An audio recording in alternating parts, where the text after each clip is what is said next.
And here we are on Daybreak. We'll see if that Orca headset also grants Apollo vision into the future, as he's calling for the Terran player in the bottom left, ST Hack, to go for that one Barracks 3 command center style. His opponent, seemingly bendable but not breakable, the Protoss player CreatorPrime. Just what a beast he's looked so far in this tournament, especially today. And I think Creator is thinking along the same lines as myself here, expecting a 3cc build on Daybreak. I'm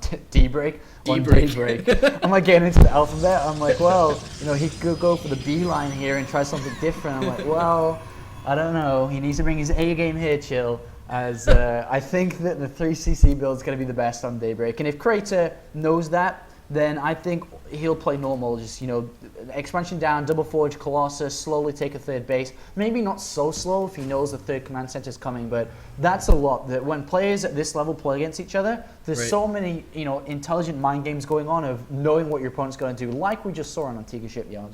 And we see that Creator has changed his style a little bit away from what we've seen in the original. He's getting a very quick probe here, scouting, kind of twisting and winding around for any sort of possible early buildings out of Hack, and now he's going to run towards the main base, maybe able to get there before it's walled in, as Hack hasn't put down the start of a depot, hasn't had the opportunity yet. Probe going to get right in there. Indeed he does, and that's going to be good information. We'll see that the lack of gas gone down, and to be honest, if I was Creator, not only would I have just gone, I mean, Gateway expansion's kind of okay to do so, but I would not have been surprised if he'd gone Nexus first, to be honest. You know, expecting 3 command centers to come down, that's a pretty smart thing to do. SCV in danger, needs to be careful not to lose anything, and does actually get the probe kill. A little bit too greedy there by Creator, but that's okay, that's nice. So Hack's going to take that and send his SCV down. Looks like he wants to, not going to complete the wall barracks. Don't you dare, what are you doing? It's never work in a million years. Where are you going? As he just goes out to scout. I mean, he's got no information so far on his opponent either. Just making sure there's no proxy gateways down there or something. Because if you think about it, not only can Creator just play normal and just win normally here, he could also just chase his opponent. And, you know, that could actually work out rather well too, especially if his opponent's going to be cutting corners. Right, absolutely possible. But I think Creator is probably the last person that we would ever expect to do that. That's what makes it so dangerous and so strong. But I still don't think he would ever be the guy to do that, as he sends his probe out to the natural. Gonna drop that Nexus down very quickly. As we mentioned, Hack already has his expansion command center going on. It's gonna be very economic openings here, and Hack has not taken a gas yet, Apollo. Things are looking good for you. Things are looking good for the Orca headset, but it's more of just, if you think about it, it's not really like a massive prediction or wizardry. It's more so that if you think about everything that's happened so far, Hack's tried everything. Nothing works. He has to do this. So third command center is just the option to go for. And you know what would be amazing? If Creator was so sick of a player that read into it so well and got rid of the SCV with a Stalker, took a third Nexus now. And I would be, oh my god, I would be giggling in my chair, spinning around when no one can see me because there's no webcam on, but I'd be doing it. Are you sure the webcam's not on? We'll see that on the TL YouTube channel very shortly. Apollo freaking out. Apollo freaking out. His CreatorPrime is amazing. He does that, but that's a long shot, of course. You can't guarantee, and to be honest, there's no need to take a risk when you create, when you can win no matter what. And that's the way it seems to be going down. So, so far, I think this series, or this game, should I say, is just mapped out exactly how Creator is predicting it to go, even though he hasn't actually seen the 3 command centers. Got the Stalker just trying to get some information, pushing forward, dealing a little bit of damage onto the Marines, trying to keep the Marines away from that Zelnaga Watchtower, but in the end they're going to win, pushing the Stalker back. Stalker's going to happily go back and regenerate some shields back in the main base of Creator. Hasn't really leaned in one direction or the other, just continuing, and there we go, dropping the robotics facility. So now he's shown that he is going for the Creator build more or less. Stalker going to pick up an SCV here on the southeast side, so very nice denying the scouting there of Hack. Yeah, that's kind of annoying for Hack, who was looking for that third Nexus if it had gone down, just in case. But unfortunately doesn't get the scat, so he's a little bit in the dark there.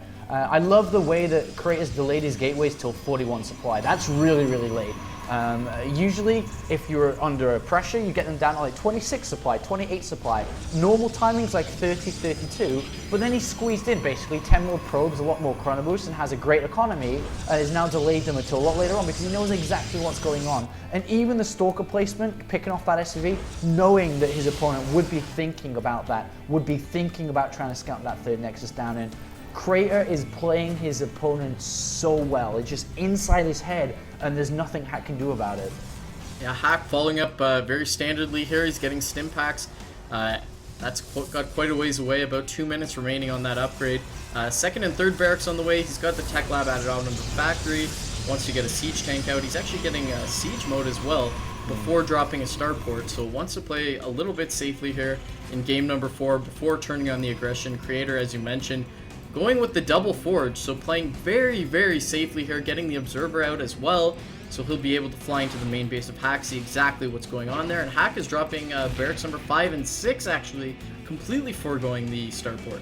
Yeah, and basically what he's looking to do now is, I'm sure that he's expecting Creator to play equally as greedy, so he's looking to hit before Colossus comes out, for example, with tanks, with stim, with a lot of Marines, because that's a very good combination of units against what potentially could be happening. And immediately Creator scouts with the observer. Oh, have you not got your double engineering bay down yet? You've actually invested in tanks and like starport? Well, let's go ahead and build an immortal to actually deal with that, and I think that's a great response.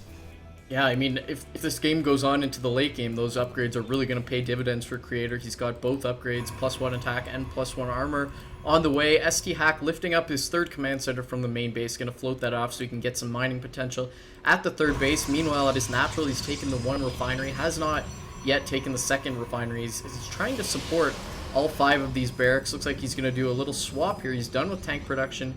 Going to drop that onto one of the barracks and just leave that factory floating for scouting. He now has completed the starport, getting the reactor on there. Wants to push forward, but without having the benefit of these medevacs, I can't imagine he'll go too far unless he's caught wind of this third base. Yeah, it's just like a little jolt push. Quick in, quick stim, do a bunch of damage, get out. It's not really a long-term push here. And right now, does Creator even have enough? He has got one immortal out, has another one on the way. Can he protect his third base? He doesn't have Zealot charge. He would have ideally loved to get it, but he knows the timing of it. He knows he's waiting. There's a lot of force fields here. If he wraps around well, then this is about to get squished. Yeah, he's trying to get the second immortal out, so he'll be able to deal with this push. But the siege going up, stim is actually going down, and looks like Creator wants to go in. He doesn't have 1-1 yet, just pushing forward, trying to get up to these tanks to let the zealots do their work. Now the immortal and stalker is able to focus down the tanks, and Hack just continuing the play of donating units over to Creator in the early game. Yeah, and it doesn't work. And, you know, the thing is, though, that Creator scouted it so early on, he knew exactly what to do. Just add an immortal in, and the tanks are nothing. Usually, they wouldn't see the immortals there, so that attack is a lot stronger than usually. Because, of course, you're waiting to tech up to Colossus or High Templar, and it does a lot of damage to that third base. But that was just beautifully played out. And once again, Creator outplaying his opponent here. And Creator now has 2-2 on the way. He has Blink. He'll add on a bunch of gateways, Zealot Charge, Thermal Lance, Colossus, you name it. And now is in an amazing position. To be honest, he could actually take a 4th base. Like, that's not out of the question right now. But the problem is, if he does that, he opens himself up to drops. But and I think that's the next move from Hack, which is spotted by the observer again here. Yeah, absolutely. Just as you mentioned, drops, he's loading up those medevacs, flying them right over the observer, and looks like there's even a second observer on the northern front. So even if he tried to swing around through all the plausible drop routes, Creator would have likely seen it. And look what's waiting in the main base. We've got 4 stalkers, a couple zealots, and he'll likely warp in more units to deal with the drops. Hack taking time to just sit back, and Creator sees everything that's going on. He's repositioned his observer. He knows that kind of a here and there attack may be coming as Hack tries to drop one position and relocate him and hit his third at the same time. And that's kind of what's going on here, and Creator is equal to the task. And Creator in the main base, can he defend this though? Oh, great blink underneath the medevacs. They will fall down, but there's not enough units. But he warps in and surrounds the army with a bunch of zealots, and that stuff's going to die immediately here, Chill. And the third base is about to be under pressure. But look, for the first time, Creator's out of position. He immediately runs down, knowing that, of course, an attack has to hit the third Nexus at the same time. Yeah, he knows exactly well, and he's got 2 Colossi here, able to defend this. Hack tries to stim and move forward, but he's greeted by 2 Colossi, some Guardian Shield, quite a bit of Stalkers, and now he's in a full retreat. And actually, the blink forward, trying to take out the medevacs, There goes Medevac number 1. Medevac number 2 also going to go down. And oh my god, I know it's nice to be charitable, but it's really not paying dividends in StarCraft here for Hack. No, it is not indeed, and things are looking disgustingly bad, unfortunately, for Hack here. Currently trailing 0-3 and is losing in the 4th map here, potentially the last one, if it continues down this pathway. And because of the, the investment of tanks early on, his upgrades are only just now starting at 2-2 compared to 3-3 on the way for CreatorPrime, who is now set up to take the middle 4th base as well here. And he's got extended thermal lance right on the way, and look at Hack always seems to be just a little bit behind in the tech transition. He's now trying to get Vikings out to deal with the Colossi, but Colossi production has completely halted. The Templar Archives is complete. I imagine Psionic Storm is going to be started soon, and then the Vikings are going to be largely useless yet again. As you mentioned, Creator taking this centralized expansion here as his 4th base, and Hack has completely foregone all map control. What can he do to even get vision? He's got a few Marines just sitting by Zelnaga watchtowers, but CreatorPrime can really bend Hack and force him to go wherever he wants. And we see the SCV count not even that high. It's only at 65, which is barely good saturation across 3 bases. So, and he doesn't really have an intent of taking a 4th anytime soon here, waiting on 2-2, and most likely just launch another attack. But the problem is that Storm actually is not on the way. That's something that the first kind of mistake here in this game by Creator is not getting Storm, which will hurt a little bit against this attack incoming. But he has 3 Colossus. He has 3-3 upgrades soon to be. 3-3 versus 2-2. Anybody can do the math. And look at this, Hack is actually continuing to produce Vikings. He really hasn't caught wind that the Colossi production has been completely halted. Only 3 Colossi out for Creator as he tries to just get all his units in position so he can collapse upon these units. Hack's got a fairly strong army as he stims and tries to move forward. The Colossi swiping down all the units as they get completely bunched up. Now the Vikings trying to focus them down, sitting under Archons and Stalkers. Colossi trying to swipe down as the Archons actually get right up to these units. Now here comes the dance as stimming back and forth, but with 3-3 for CreatorPrime, it is just so hard to kill the units, and there's a clean sweep.